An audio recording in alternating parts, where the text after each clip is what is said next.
Welcome back, everyone. This is Two Non-Critics and a Cat. This is Feds, and I'm with Martina today. Hello. Hi, Marty. Hello. How are you? I'm all good.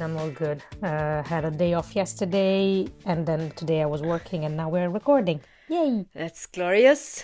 Yes. I had 2 weeks. I had a week of holidays and a week of smart working. Because we got, actually, I don't know if I should wait, Julia, for this announcement. But we enlarged the cat family. We need to change the title. It's not going to be Two Non-Critics and a Cat anymore. It has to be Two Non-Critics, three cats, three non-critics and 3 cats. Exactly. Yeah. It's all even out. Exactly. So we have a new kitten. Julie has a new kitten. So that's cute. Yeah, we welcome Kiri and Justin to the family. Exactly. Kiri is after Avatar's character, Kiri, and then Justin is after a book character. So I don't know book which character one that specifically. Julia loves. Yeah. Yes. Julia will tell you next time. Yeah, because exactly. she's not here today because we are talking about something very, very niche. It is very niche, but it's on Netflix UK. So we will talk about Zerocalcare, which is a comic artist, an Italian comic artist from my area, from Rome Northeast, and he's done this Netflix I think this show. is the third one. Yes, yeah. I think it is, and it's called Tu Spicci, which is 2 cents, as Feds pointed out. And we're gonna talk about it because it's actually worth it, and obviously this is more appealing for Italian people. Yeah, but the Italian audience.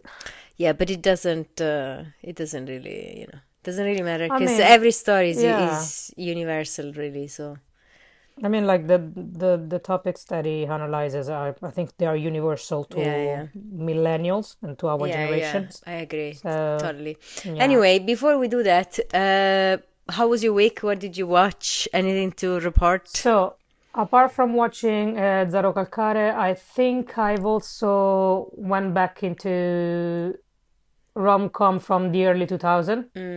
Some nostalgia. So I was watching 10 Things I Hate About You. Okay. With Heath Ledger.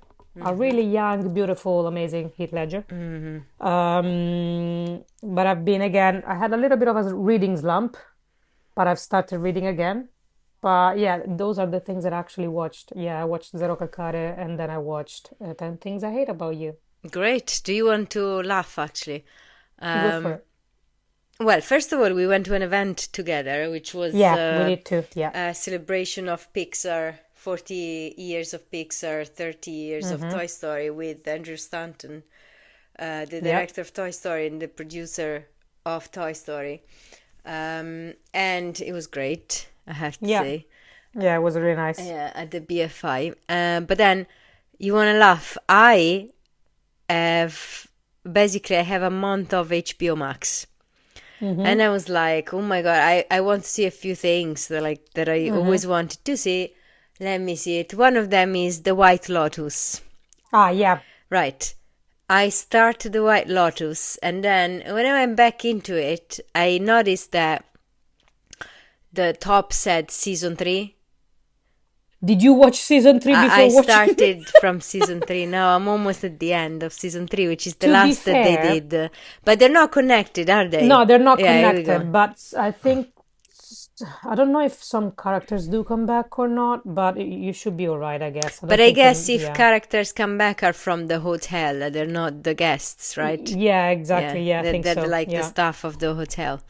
Yeah. Anyway, I'm watching season 3. But they always change location anyway, so I don't think it's a problem. Ah, okay. So they change hotel as well. They always change location. They're called the White Lotus, but they are in a different place. I see. Okay. Yes, exactly. Anyway, I'm seeing the third season, which is in Thailand. I think I'm almost done. Maybe it's like I'm watching the last 2 episodes, something like that. I really like it, actually. The second season is in Capri, if I'm not mistaken. Is it? Yeah, because there's Sabrina Impacciatore in it. She got really like famous overnight for it. Oh, wow. She went to Jimmy Fallon as well. Oh, interesting. I'm Yeah, gonna yeah. see all three of them because actually I really like the third. Yeah, nice. There Yeah. you go. And Yeah. apparently I was told that the third is the worst one. Yeah, that's what I heard. I think first and second one are really good, but the Yeah. third one is a little bit Less, yeah. underwhelming. Actually, I really liked it. I mean, Yeah. so far I'm really liking it. I wonder what you think about it once After you I watched the watched first one and and second. two. Yeah, yeah. Yeah. Yes. But then it's funny how, like, this thing makes you reflect on, like, how expectations change your ability to enjoy something. Because, for example, for me that I haven't watched season one, season two, and I'm Mm-hmm. seeing this as a standoff, Mm-hmm. I'm really enjoying it. While for people that watched first and second season, they were like, Mm-hmm. I'm underwhelmed because I expect more from the Yeah, White I Lotus. think I think like that it's the format. So because they've done such big things in season one and then season two, people then expect again the expectation are Yeah. really high that something weird or something quirky will happen. And there's a big aspect of things is in the soundtrack as well. So the theme song that you have at the beginning of each episode, it's like the same song, but it's a different reiteration for every season. So the composer is like it replays the Yeah, notes, yeah. but it changes it a little bit according to The the. geography of the place that they're in. Mm-hmm, Yeah, the one mm-hmm. that Yeah, I'm watching is in Thailand, yeah, which I really like. nice. Yeah. Yeah, so that was very So you're interesting. watching that, nice. Yeah, Yeah. and I have to watch the last episode of For All Mankind as well, Mm-hmm. which my husband is obsessed with. I have left it at season 3 Okay. because I really like them, the storyline of them being youngish, but Mm-hmm. then when they got old, I didn't really enjoy it too much. So, but I kept watching it here and there with Marco, but not, So it's good TV, but yeah, not not something like that will super keep you passion. glued. Yeah, not I super have passion about it. started on Amazon Prime the House of Spirits, which is an adaptation from Isabella Allende's book. But I want to watch it in Spanish because it's a Spanish production. So I need to actually watch it and paying attention to I it see. because I don't wanna watch it in English because it's not meant to be watched in English, I think. I want to be immersed into that because I really liked Isabella Allende's books. So that's on my list to watch. I started them and I was like, no, I need to watch that and not do anything else because I No. want to enjoy it in the original language. Nice, nice. All right, I think we can start. Yeah, we can definitely start. So, where should we start? So, probably saying that I started to watch him during COVID. He's done like a mini series. It was like 3 minutes per episode Yeah, on YouTube. on Yeah. YouTube of like the life of quarantine Italy, Yeah. which was one of the funniest thing I have ever seen in my life. Yeah. And I started watching it back then, and then and I started watching it because I got very intrigued by the fact that he's from the same place that I'm from. So he's from my same area. So my friends Yeah. told me, you have to see this. He's like the guy, he's talking about, our reality, whatever. And and it's places that obviously I've seen again and again in my life Yeah. because I live there. Yeah. So it's Like quite whenever he's fun. describing the tube station and the tube stop of Rebibbia, I'm No, like, but yep, even been like, there. even like that part of Via Tiburtina that Yeah. he shows with the Citroën and stuff. Yeah. For Yeah. me, Yeah. that is like I've done that a Yeah. million It's like times. But deja vu. what's funny is in that comic strip, you see they're doing works to the road, so they're Always. like there are like some how do you call them, barriers? Yeah. And those barriers have been there for ages. 30 years. Ever since you can remember, you started since I driving was and the barriers 5 were there. probably, you know. I remember they weren't there for a little while, and then they started to appear, and they've been there ever since. So I think the YouTube series is what brought Netflix to its doorstep to make the movie. Yeah. And it's done. The first one was Tear Along Dotted Lines, and then the second one that was 2021. Then 2023 he had The Walls Can Tear Me Down, and then we have the 2 Cents done now. Yes. Now, what I think is special about him, before going into we can talk about the details of of course, the show, obviously the last one. But like, what I think is special about him is that he's super funny, and obviously he really nails the spirit of Roman culture. Culture, cynicism. Cynicism. How do you say that? Cynicism. It's the cynicism. Yeah. Cynicism and like being ruthless. And even being ruthless, but also like it's that kind of like the finding the irony in disaster. Yeah. Like always finding a way to make fun of things, even when it's not perfect, or especially because it's not perfect, you just make fun of yourself and the situation. Also dramatizing everything. Everything is extreme, like, you know. I still, like, I don't know, like you haven't seen someone in a month, you'd say, I haven't seen you in a million years. You know what I mean? Everything is it's been a lifetime. Everything is exaggerated.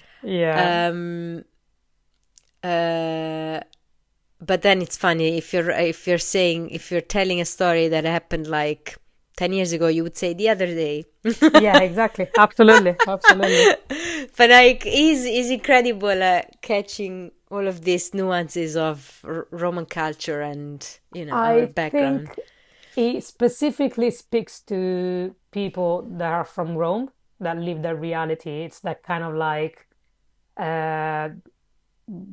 humor and banter. It can still be applied, and it can still probably touch and make people reflect from the rest of Italy. But it's if people that don't speak Italian do watch it, either in English or with subtitles, they will still get the point, I think. I think it's quite universal as a reality. Yes. That is actually, I watched it in English before doing this, just a bit to understand how it would translate. Obviously, the jokes are less funny. They are less funny. But the this is our story reality. You know, we always say to people that I'm funnier in Italian. But the story obviously is the same, because again, he's special because he's talking about. It's funny that he's talking about the reality, a very specific reality, which is not very translatable in other places, which is the reality of the Roman suburbs, which is not something you can apply to many other places, but what you can apply to many other people is how you feel. So that millennials, like anxiety, like generation I think that he speaks to the millennial generation and the state of things and the feeling hopeless. The feelings of hopelessness, or the feeling like of being lost, or feeling like you're behind if you haven't reached certain milestones. So I think that's the thing that translates really well. But also, I think some of this reality, now we are lucky enough that in London we're living in a different kind of bracket at the moment, like for work-wise and everything. So we're not in the same reality. But I'm pretty sure that outside of like a certain income bracket, there will be similar reality. There'll be similar, in UK like as well. Yes, I guess some nuances. Obviously, you wouldn't have, like, I think of the last show, the Do Spicci 2 Cents, which basically it talks about Zerocalcare is obviously the protagonist, let's say, because he's telling the story, he's the narrator, and he's telling the story of what's happening to him and his friends. So it's like a diary if you think about it, no? Yeah. And this one focuses on his friend Cinghiale, which is who is a friend from school. Exactly, who's a friend from school, and he grew up and he married, and he. I love how he describes him in the sense that he describes it as the person that will fit everywhere. Yeah. That he was always everybody's friend, that he always had something wise to say or something silly that turned out to be wise. And he was the only one that could bridge social classes. Yes, exactly. Like he could be with the rich kids and with the poor kids, and It was one of those social butterflies that will move everywhere and everybody will accept and everybody will like them. Because of his personality, obviously. Yeah, exactly.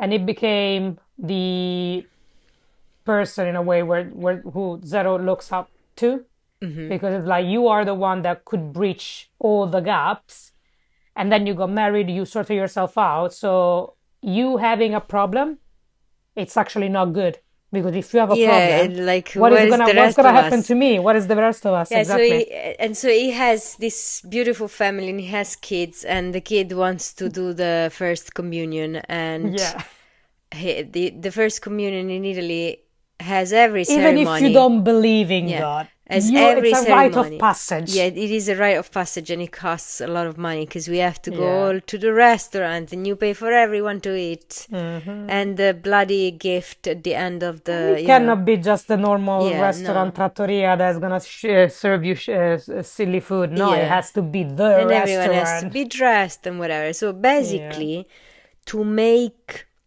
his kid happy... Wife and his kid happy, yes. He gets... in debt with the criminal organization of the area. Of the area. Which, and especially because he kind of doesn't want to ask Zero's help, because he already asked for Zero's help money-wise, because he asked him to invest in his bar. Yeah, which Zero did. Exactly. And in that sense, that's when I say that like that reality is very specific, because obviously in London you have different things, you have gangs, so it's like it is slightly like there will probably be a similar reality, but it would be probably organized differently. Like it would be the same in Sicily, even if you stay in Italy.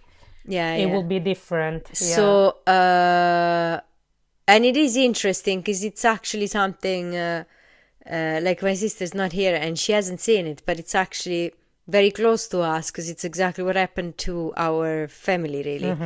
And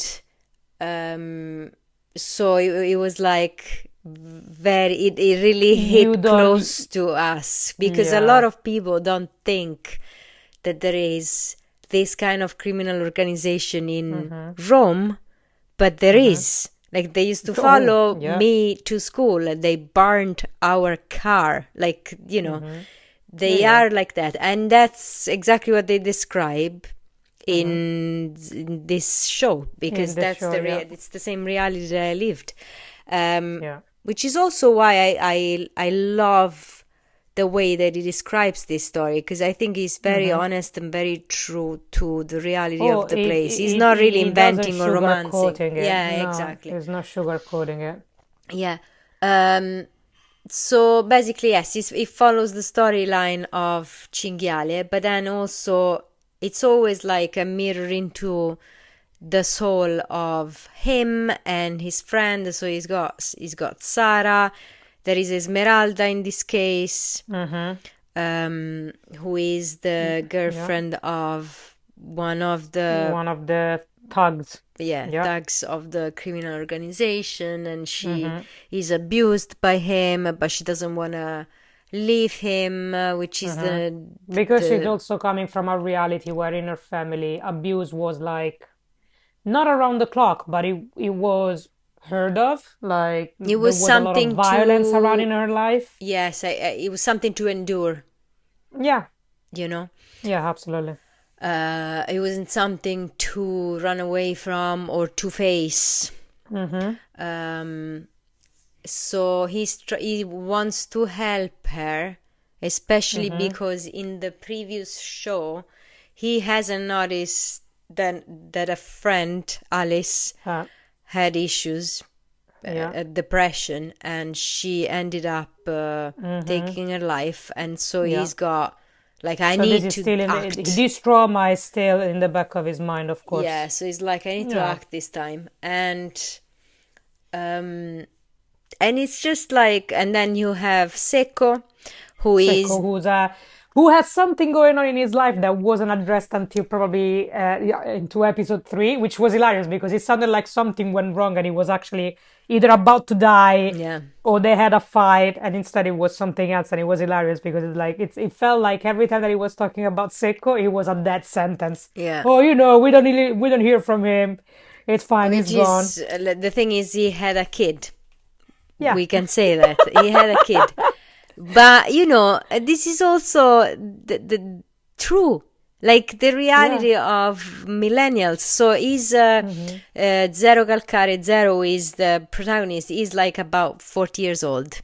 Yeah. And so everyone is about, our age, 36, 40 years old, whatever. So we have Zero, who is single and he's living alone. Yeah, and he's like a wild animal. He has a successful career because with all these deals with Netflix, he mentions them into the show. So he has like a successful career, but he doesn't have a girlfriend. He's alone. He has his own kind of like anxiety about social relationships. So he still feels a little bit stuck. And then he compares himself to Secco, to Sara, and to Cinghiale. All of them, one way or the other, they kind of sort themselves out. Sara is in a relationship, although even Sara's relationship needs a lot of work, and it's not one of the most pure and centered relationship. Cinghiale as well has his head on his shoulder. He has money issues, but he has a family and he has a wife. Secco has his kid, and Secco is the one that is the most unreliable. And Zero is second guessing himself because it's like, even Secco has a kid. What do I have? And I think like that's the kind of feeling that if you kind of like do a micro evaluation of groups of friends, you will always have a group of friends where some of them are married, some of them are not, and you have the single person that always feels like, what am I achieving? Like there's always that social anxiety of being left to behind, I guess. And getting to the next goal. So if you don't have, you bought a house? No. Did you? Even there is like, yes, I bought a house, but then I had to have work done. So I made a mistake in a way. So it's always looking into all the goals that I achieved. Still, I don't feel like I feel like I could have done something differently. And on top of that, I'm still not sharing my life with anybody. So what have I done at the end of the day? What is it about my life, or what I need to work on to change it? But I like if we zoom out, thinking about this, so I think all of this is quite natural, that we are the anxious generation, and that we have this fear of being left behind, and that we are a bit we think we are hopeless, because if you think about it, we are sons and daughters of the boomers, right? Which are post-war kids. So the older parents are grandparents. They went to war, the Second World War, which wasn't really like a walk in the park. Exactly. So basically for them, stability was the goal. So to have a house, to have a family, to have a stable job can sustain you, that's it. But I find amazing the way that he's describing, whenever he's describing this kind of feeling, he nails it in the head when he says, when we were young, we looked at our parents being our age, and to us it felt like they had everything sorted out. Yes, they had a house, they had a job, they look like adults, and then you're like, I am their age now, and I look at myself and I feel like I'm faking it. I feel like I'm not an adult. I think like I'm just flying around trying Yeah. to make ends meet or trying to understand what I'm doing. So I feel like I'm not adulting the right way, which I Yeah. think this one is also a generic feelings that a lot of millennials have. Yes, Like you feel yes. like fake it until you make it in a way. Yeah. And you said it, we grew up looking at our parents Mm-hmm. having this like standardized kind of Mm-hmm. life, but then we grew up looking at that, like seeing that happening, but then we are actually the kids of 50 years of peace and Mm-hmm. growth and technological advance and like Mm-hmm. entertainment and Mm-hmm. a lot of stuff that our parents didn't have. Yeah. And so life has We were, changed and and I think we goal were have changed, but also, in our minds the goal is still the one that we grew up with, you know. and the reason why we have this kind of feel of hopelessness is because we were told by our parents, oh, if you study, you get a degree, you'll have a job. So that was Like a the linear goal, right? path, yeah, but Exactly. there's no linear But that didn't path happen. now. Yeah, Exactly. That didn't happen because no matter how many times or how many degrees you have, there's still people that yeah. don't do the job that they study for or they never found it. So in a way, you feel like you set yourself up for failure because you were told that if you get a degree, you will get a job and you will earn money. And then you see people be like, I've done that, and yet I'm still struggling. So Yeah, that's why I feel like there's that kind of feeling of hopelessness because we were told that things. it should have gone in a certain way. Yeah, but the Mm-hmm. world has changed so much, Yeah, and yeah. the measure of happiness also Mm-hmm. should change, and it Mm-hmm. has changed. It's just that a lot of us didn't get to the, I think, to the realization that the measure of Mm-hmm. happiness has changed. Because if you think about it, even Zero in the show, he Mm-hmm. has success. He has the Yeah, job he absolutely. wants. Yeah. He's successful in terms of money, Mm-hmm. and he's got the house. Mm-hmm. But because he's single, he doesn't have a family or kids or whatever, he feels like he didn't reach kind of his full potential. Yeah.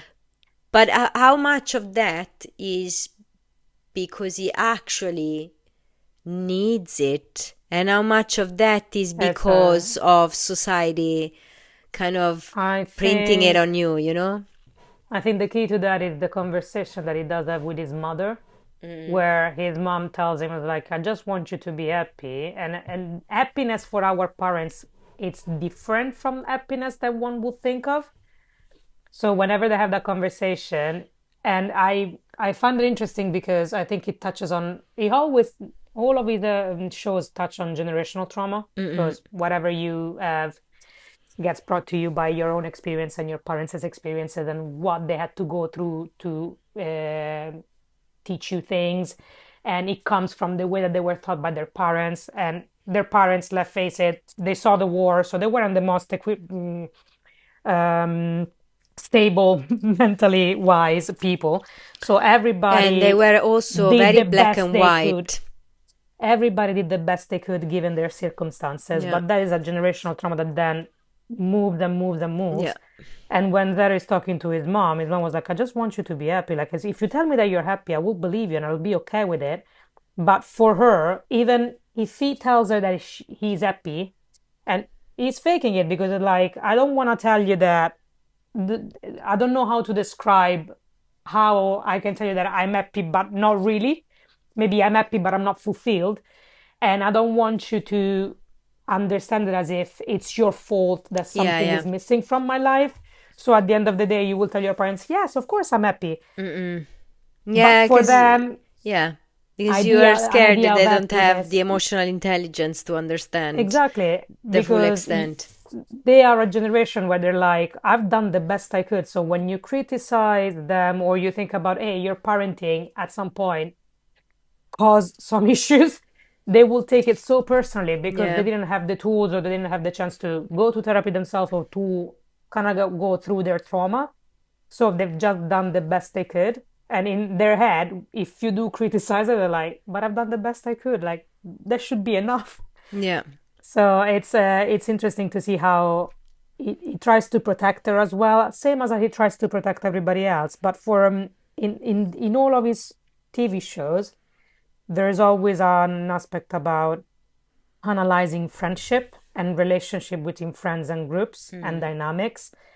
And he always has Sarah, who's the Jiminy Cricket of the group. She's the one that studied, that should be the most successful one because she was a successful student. She was brilliant. And yet she goes through her own shit. And her shit is not good shit And either. she's not successful at all. And she's not Like, successful at all. She got kicked down by life. And even her love life is not set out to be a fairy tale. So she's yeah, like, like he describes her. He says at some point about her job that she sells toilet brushes for living, yeah, to going to Pomezia to work every day, spending more money for petrol, to yeah, put petrol in the petrol, car than yeah. the ones that she She actually earns. earns. Which is quite true, actually. Like, my aunt used to go work Pomezia to Pomezia, which is quite far, and she used And to it's the actually worst 1/3 of road her as well. salary, yeah, and 1/3 of her salary went in, in that Yeah. petrol for the car. So that's how he describes Sarah, who was the most successful student. And he still cannot believe it, like it's happening, and it's like you used to be the person that we will go to because you had your stuff sorted out. You were our the voices in our head when we were to think about what's the right thing to do. And she's like, I'm tired of having this kind of pressure because I'm not perfect.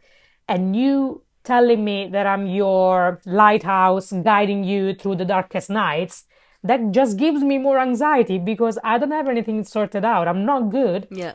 And my life is in shambles as well. And yet I have to feel the pressure of leading you towards like making sense of your own life. That's not fair on me. But then what actually works is all of them helping each other. If you think about it, because then Yeah, absolutely. They all when they come get into together. the room that is got in the back of this Chinese restaurant, which is hilarious, by the way. Like, that just makes me laugh. Yeah, Like, so he much. basically rented a room in the back of a Chinese restaurant to sleep because they were They were doing doing work works at and the maintenance building in his building. that he Yeah, lived in, and he couldn't sleep, and it that just was made me amazing. laugh. So random. Yeah, and they get together, all of them, Secco, Sara, Esmeralda, Zero, and Cinghiale, to actually help Cinghiale, really, Yeah. to go through, to face his issues and Working together kind of like work brings the it home. problem. Yeah, exactly. Yeah, And it brings it home. Yes, it does. yeah. So, There is a little bit of reflection on friendship evolving. I think like he does a really good job in describing that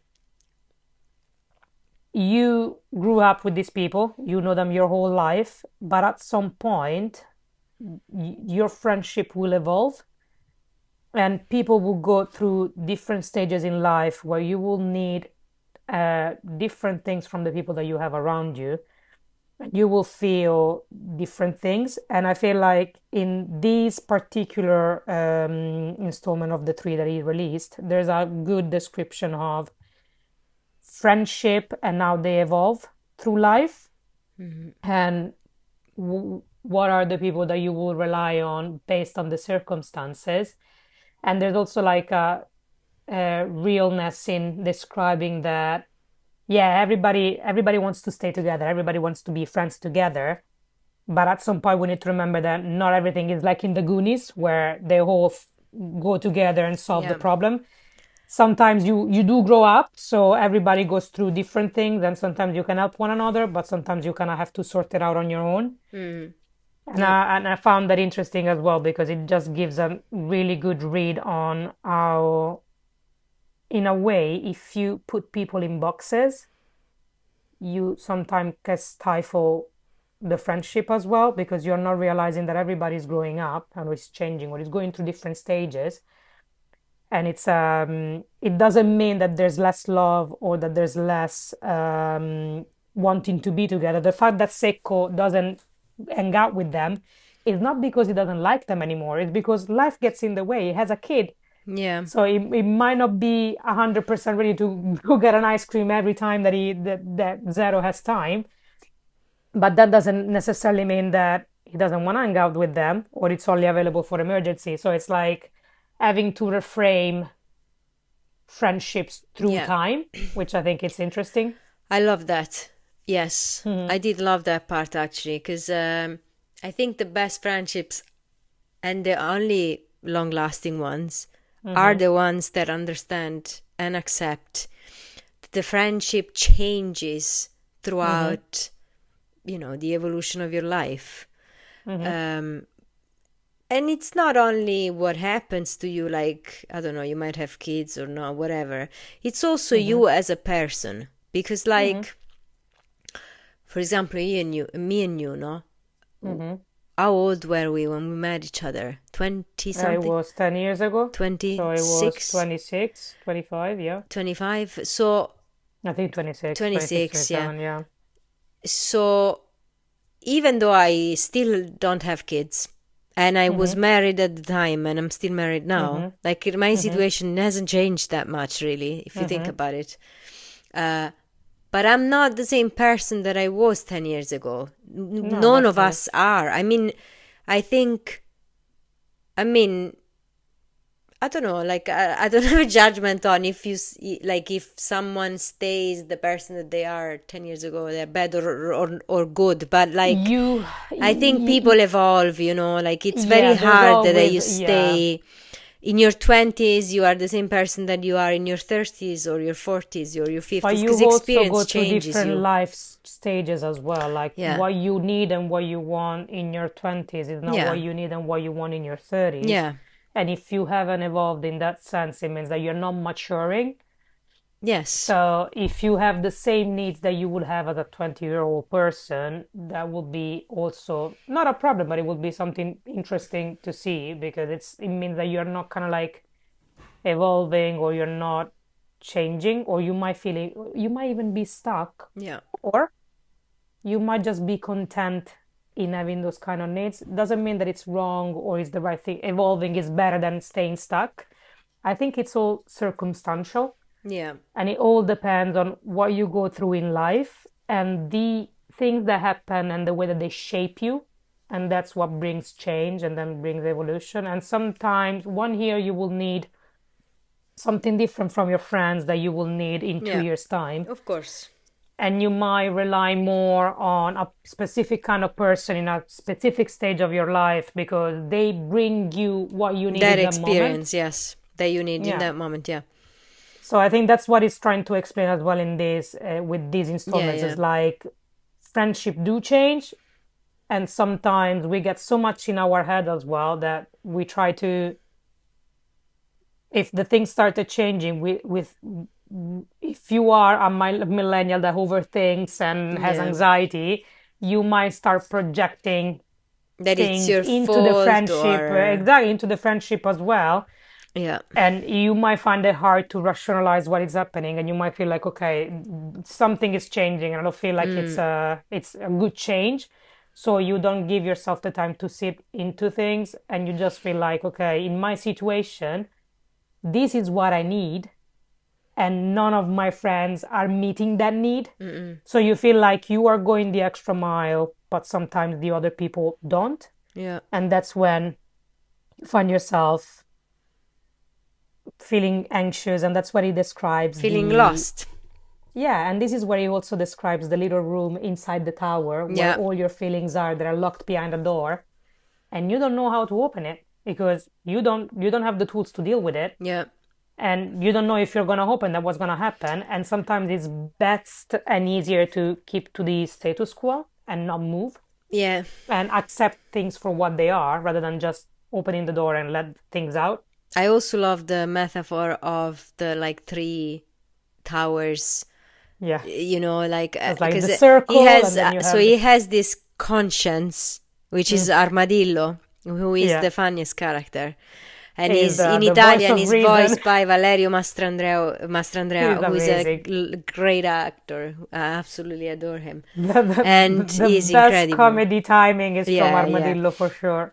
And there is this metaphor of the three towers where it's like you have the first like wall that Little keeps, tiny wall, yeah. yeah, that keeps out the people that you know, Mm-hmm. right? Like it's people that you know, and you don't That let them at into your surface inner level, circle. yeah. It's surface level, whatever. So you don't Mm-hmm. get involved with these people. You do not help these people. You like, No. you do not get, you You do just not leave them engage. there. They're just there, Exactly. yeah. They're not, worth your problems. And then you have your inner circle, which is the one of your friends. Then you Mm-hmm. do get engage, you do engage with them. You do get their Mm-hmm. problems, like, You do uh, want to you help. do want to help or whatever. And then there is like this tower that you are in and you don't let anyone in, which is your own, like, And I think that's when it's describing whenever you let somebody in that tower, it's a relationship. yes. And it's So, like, and if that person comes in and they start to rearrange the tower, yeah, put a couch on, just put some lovely yeah, pictures on it, then if something happens, you get disappointed and then they take everything away from you because they yeah. see the real you, which is also hidden. So it's But a way of like, but Fats, isn't this? Because I thought about this and I was like, this is exactly what I mean by the goals that our parents mm-hmm, had are different from ours. Because mm-hmm, Zero is single, right? mm-hmm, And then he's got Esmeralda going to mm-hmm, live with him for a very mm-hmm, specific reason in the yeah. show, and he's like he That's doesn't me. This is my want real. it. No. He doesn't want people in his house Mm-hmm. to like invade his privacy, his routine, his own world. So Mm-hmm.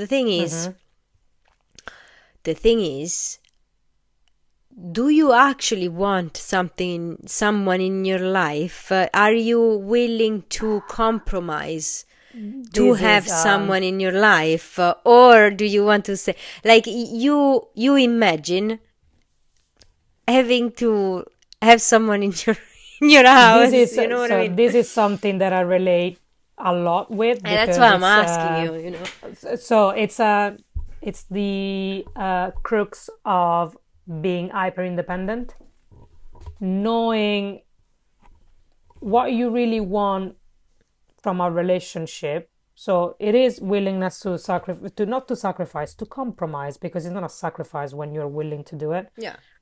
But you are at a stage where you've been on your own for so long Yeah. that you know how you like things, you know what you want for yourself, you know how to reach your peace of mind. But there will be always be moments, whatever happens around you, where you do feel the loss. But you are at a stage where you're like, I feel the loss.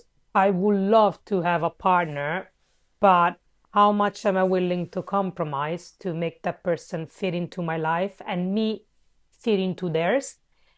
It's I think for a person that's been on their own for a long time, it becomes quite difficult to carve space.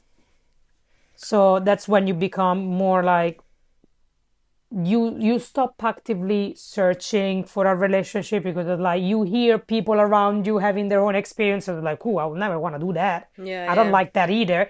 So you take things off of your list of the things that you don't want because you are so comfortable in your own skin and your own space that having somebody to come in and be let in, it's exactly like breaching that tower. So when he's describing the tower, he's describing the tower of a person that has been on their own for a while, that likes their solitude and has locked a part of themselves so deep that it becomes quite difficult then to open up. And you're afraid that if you do open that part to yourself to another person, they might not like it. So there's a lot of fear into that. So that's why you find yourself in an impasse in which you're like, I would love to have a relationship, everybody tells you that, oh, you're lovable, you will do it. You'd be people will be lucky to have you, but you're like, will they? Because I've hidden so much of myself because I'm on my own and I can let myself out on my own in my own space. But whenever I'm interacting with people, I'm hiding stuff from them, and you are afraid to then show it. So I think that's why a lot of people resonate with the image of the tower and the Yeah. little hidden place where your true self is. Yeah. And to be honest, even if you are in a couple, which I have been for almost 20 years now, with the same man, like, you do have that tower. Like, there are Yeah, of course. moments that I want to be alone. I want to Yeah. be with myself, doing the things that only I want to do, like Yeah. managing my routine, managing my free time, and not having to think About, oh, I need to about tell the this other person, person that I about need to do this. compromising Yeah. about anything. So I feel like, and then I think that's also the secret to a healthy relationship. Like, that tower should be kept. Because the problem is when you allow your relationship to entirely demolish Obliterate. Yeah. that tower, then it's when things start to get messy, Yeah. I think. Yeah, so this is it. Like, so Yeah, this much is really it. Yeah. conversation on so many different topics from a comic strip. You know, it's a comic, he's a comic artist, so it's all animated, Yeah. obviously, on Netflix. So we suggest you watch it, even in English, because it's very profound. Yes. And it also gives you, like, a glimpse on the real, like, Yeah. Italy, because I Yeah. feel like Italy Not the is Roman holiday very Italy. exactly romanticized, but actually the majority of the realities in Italy are Is what like it that describes. one, you know, Yeah. not as bad maybe, but you know, pretty similar, like, you know. But it's really good to see it because it has that kind of like dark humor that you're like, oh, I can relate and I can see it and I can understand it. So I think it's really worth it. And it's worth it even just for the soundtrack. There's some good songs like every year in these in this series that it's quite brilliant. Like the songs are just out of this world. There's some Oh songs yeah, I from the agree. 90s. He, I read an interview where he was describing why they use Thorn from Natalie Imbruglia, Yeah, and he was yeah. like, she was actually the second choice. We wanted to use Lady Gaga, but she didn't allow it. So it's like, so that's why we went with Natalie Imbruglia, which was great. Yeah, But I think Marco it is fits obsessed with the soundtrack the or with main one, the main title song, the main yeah, from title, yeah. Giancane. Yeah, Yeah. and for me, it just made me die when he played Tiziano Ferro ti scatterò una foto, and he said, I don't know why people in but we people in the Roman suburbs have an obsession for Tiziano Ferro, and I was like, my God, And I was he's like, so yes. right, he's so right. I don't know why, but we do. It was amazing. Like when Some of when the I heard things that he song, said. I started to sing every single word, and I was Yeah. like, why do I know Tiziano? It's just unlocking stuff. That's why, like, I love it. Every time that he releases something on Netflix, I'm like, first row. As soon as it comes out, I watch Yeah. it because I'm like, I'm gonna take something out of it. I'm gonna reflect. I'm gonna laugh. I'm gonna probably cry, Yeah. and I'm gonna love the soundtrack because in all three of them, the soundtrack was bomb. So yeah, absolutely. If you get the chance, please go on Netflix and give it a watch because it will enrich your life, I think. I agree. I absolutely agree. And that's it. Next episode, we don't know what we're going to do. We'll figure it out. But then we Week have. by week. Yeah, but then actually, no, we have 2 weeks after that we are fully booked because we have Disclosure Day by like Steven Spielberg because I'm going to see it on the Friday that it comes out, whatever. So we're talking about it the next episode, and then there's Toy Story 5, which I'm going to see in preview. So we're doing super packed. Yeah, the episode on that, but next week I think I'll leave it to Feds and Julie with their madness and see if they can come up with something. Actually, the beautiful episode that Feds initiated on off campus. It was one of the most followed of the whole quarter, I'm so excited all over because the season world. 2 started shooting today. So they started season 2. They announced who's the season is gonna be about. So I'm just gonna have another year to wait for this. Lovely. And next May I can do season 2. Great. Amazing. Well, then, thank you very much. I will see you next week. Thank you. See you next week. Bye.